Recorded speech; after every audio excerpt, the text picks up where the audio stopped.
Right now, there's a race to dominate artificial intelligence, and data centers are at the center of the debate. They're popping up all across the country, especially here in East Texas.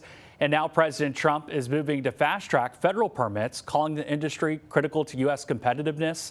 But for homeowners living next door to these facilities, concerns are growing over noise, costs, and impacts to property value. Natalie Brand reports. Greg Pirio bought his home in the Northern Virginia suburbs more than a dozen years ago, never imagining this would be his neighbor. You had no idea you'd be investing right next to a data center? No clue whatsoever.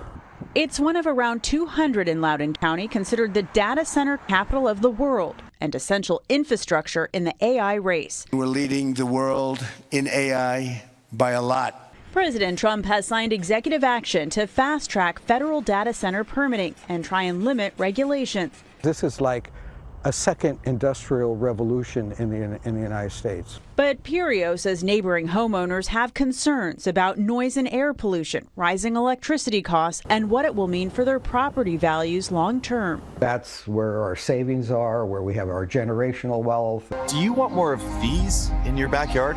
It's an issue that Democratic Delegate John McAuliffe believes helped him flip his Virginia State House seat last fall. Folks are waking up. He says he will push for legislation to make sure residents don't foot the bill for data centers and their energy use. I think it's an important industry. I'm not saying they should all get out and leave. But I am saying that if you're going to come into a community and you're going to take resources out of that community, then you have to be willing to give back to that community. The data center industry is committed to being a responsible partner in the communities where they operate. Dan Diorio of the Data Center Coalition, which advocates for the industry, says companies are committed to covering their costs. He also argues the projects have benefited communities, bringing jobs and local revenue. And he says the demand isn't going away. Digital infrastructure is the backbone of the 21st century economy.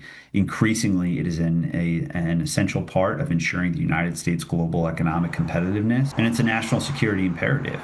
This is all of our data. We want it stored here. But with construction booming nationwide, those living closest to the issue say they want more oversight. Natalie Brand, CBS News, Loudoun County, Virginia.